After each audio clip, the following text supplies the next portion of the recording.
Welcome, kembali lagi dengan aku Tanas, dan dalam video ini kita akan membahas tentang apa saja yang bisa kita lakukan dengan bahasa pemrograman Python.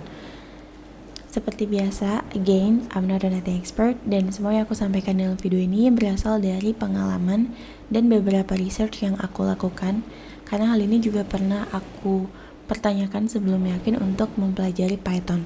Jadi jika ada kesalahan, mohon dimaafkan dan diingatkan.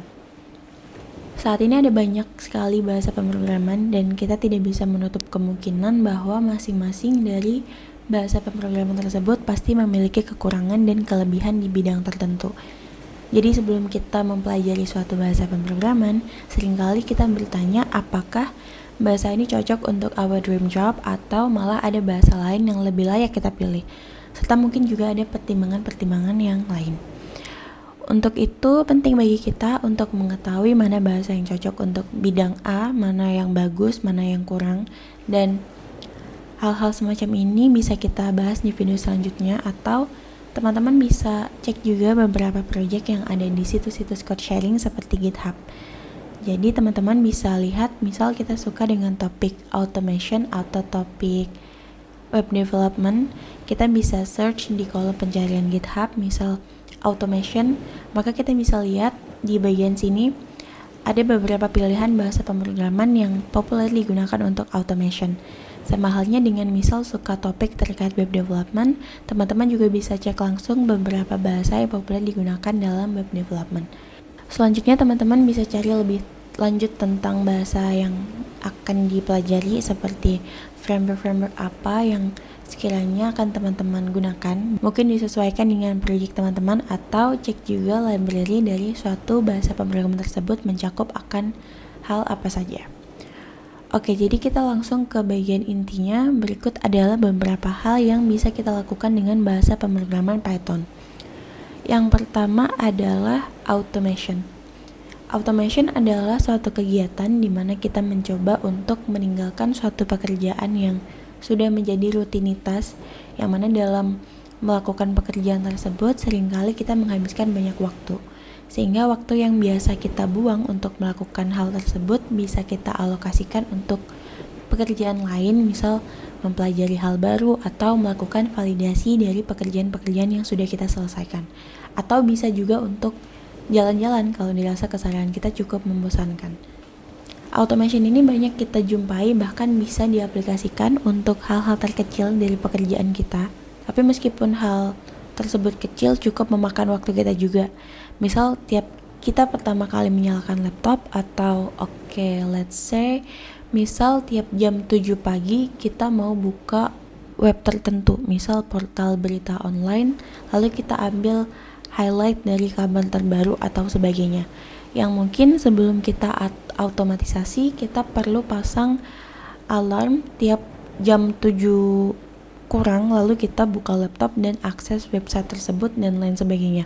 Nah, setelah kita automatisasi, maka script yang kita buat akan secara otomatis akses web tujuan kita pada waktu yang sudah kita tentukan sebelumnya. Kemudian informasi tersebut akan disimpan dalam sebuah file yang nantinya bisa kita akses. Python sendiri memiliki beberapa modul-modul dan fungsi yang mempermudah proses automatisasi suatu pekerjaan yang sudah disediakan oleh standar library-nya, maupun bisa kita dapat dari third-party library yang bisa kita download dan install menggunakan package management system seperti pip atau pip. Yang kedua adalah machine learning. Machine learning adalah bagian dari ilmu artificial intelligence yang mempelajari algoritma komputer agar bisa mengautomatisasi kegiatan analitik terhadap data yang kita pakai. Seperti yang sudah disinggung di video sebelumnya yang bisa teman-teman cek di description box atau di kanan atas video, analytics digunakan untuk memprediksi event yang akan datang, sedangkan analysis digunakan untuk menganalisa event yang telah berlalu. Aku perlu mengulang ngomong ini karena aku sendiri juga takut lupa dan ketukar. Jadi secara sederhananya, sistem yang kita buat mampu menyesuaikan dirinya untuk menemukan pattern-pattern baru untuk menyelesaikan suatu masalah. Sebagai gambarannya, mungkin teman-teman bisa membayangkan ada suatu sistem yang akan kita gambarkan saja sebagai robot, meskipun technically bentuknya hanya barisan code, di mana robot tersebut mencoba untuk melempar batu ke suatu titik yang mungkin pada percobaan pertama akan gagal tapi mungkin juga berhasil, dan setiap kali gagal maka sistem atau robot tersebut akan mengkalkulasi ulang dan hal tersebut akan dilakukan berulang kali sampai ketika berhasil melempar batu ke titik yang akan dituju, maka sistem akan mencatat, singkatnya kita sebut sebagai rumus atau formula bagaimana bisa melempar batu ke tanda tersebut. Jadi kegiatan belajar yang dilakukan oleh sistem tersebut sudah tanpa campur tangan manusia. Mungkin teman-teman pernah lihat meme machine learning yang digambarkan dalam suatu kelas yang dipenuhi robot-robot yang mengikuti kegiatan belajar. Jadi kurang lebihnya seperti itu gambaran sederhananya. Yang ketiga adalah data science. Data science sendiri mencakup kegiatan analisis dan analytics, di mana data science terbagi menjadi beberapa bagian yang penting dalam perusahaan, seperti ada data engineer, data scientist, data analyst, dan juga business intelligence, di mana masing-masing bagian memiliki peranan penting yang saling terhubung, seperti data scientist yang perlu masukkan data dari data engineer dan sebagainya. Bahasa Python sendiri memiliki cukup banyak library yang bisa membantu kegiatan data science dengan modul-modul matematika dan statistiknya yang bisa teman-teman cek singkatnya lewat Google, bisa ketik aja data science library in Python and voila, you got a list of Python libraries you can use for data science. Sebenarnya topik tentang data science cukup banyak dibahas di channel ini karena ini merupakan salah satu dream job. Yang keempat adalah web development. Web development itu sangat luas dan sepertinya masih banyak diminati. Well, ini omongan tanpa data, jadi bisa aja salah. Tapi kalau kita lihat saat ini sepertinya belajar web development masih cukup menjanjikan, di mana banyak startup baru yang berbasis web atau apa-apa sekarang sebenarnya butuh website agar bisa lebih dilihat profesional dan terpercaya. Which is good karena dengan adanya website kita bisa menjangkau pasar yang lebih luas. Kalau teman-teman perhatikan, saat ini juga banyak usaha-usaha di luar IT seperti yang jual pakaian, baju, apapun itu yang memilih untuk menyediakan platform sendiri dibanding harus menumpang di suatu marketplace, bahkan menawarkan harga lebih rendah atau diskon lebih tinggi jika kita purchase langsung di websitenya. Karena ada banyak hal yang bisa didapat melalui website tersebut, dan beberapa diantaranya adalah traffic dan user info, di mana kita bisa tahu traffic yang kita dapat dan kita bisa tahu misal alamat email atau nomor WhatsApp untuk selanjutnya digunakan dalam kegiatan promosi dan sebagainya.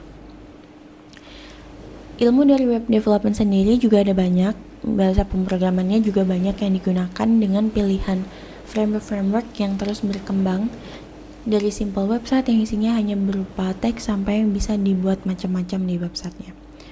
Untuk web development dengan Python sendiri, sebenarnya aku personally belum pernah coba dan kurang tahu juga framework apa yang bisa dipakai untuk web development dengan Python, karena dari tempat kerjaku yang sebelumnya, dua perusahaan itu berada di satu atap yang sama dan sama-sama menggunakan Java dan PHP untuk web development, dan aku sendiri kurang tertarik dengan web development, jadi mohon maaf kalau informasinya kurang akurat. Yang kelima adalah robotik.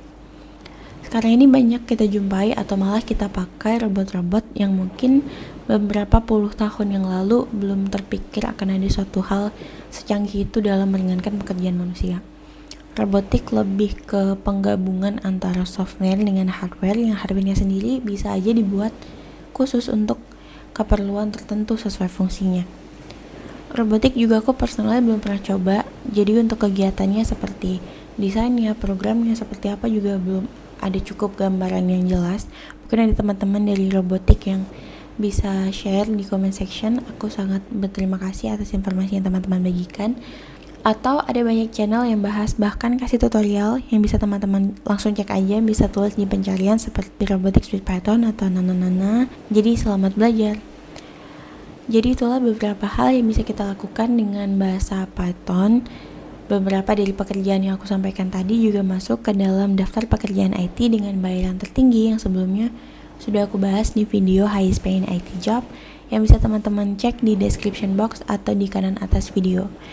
Juga banyak channel edukasi lain yang membahas masing-masing poin di atas secara lebih detail dan lebih akurat karena sudah berpengalaman di bidang tersebut.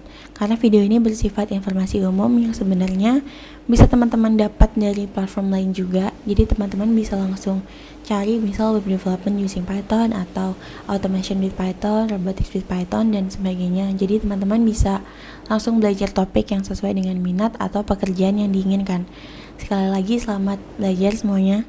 Dalam belajar kita harus saling mengingatkan dan menyemangati juga, karena produktivitas itu bukan suatu akhir, melainkan hanyalah sebuah jalan yang bisa aja kita capek dan bosan dalam melaluinya. Jadi jangan lupa untuk surround yourself with supportive and motivated people, supaya energi baik dari orang-orang sekitar kita bisa kita serap juga. Kalau teman-teman rasa informasi ini bermanfaat, jangan lupa klik like dan share ke teman yang lain. Dan jangan lupa subscribe sebagai bentuk dukungan terhadap channel ini. Mungkin ada beberapa yang ingin menambahkan, silahkan tulis juga di kolom komentar ya. Terima kasih dan sampai jumpa di video selanjutnya.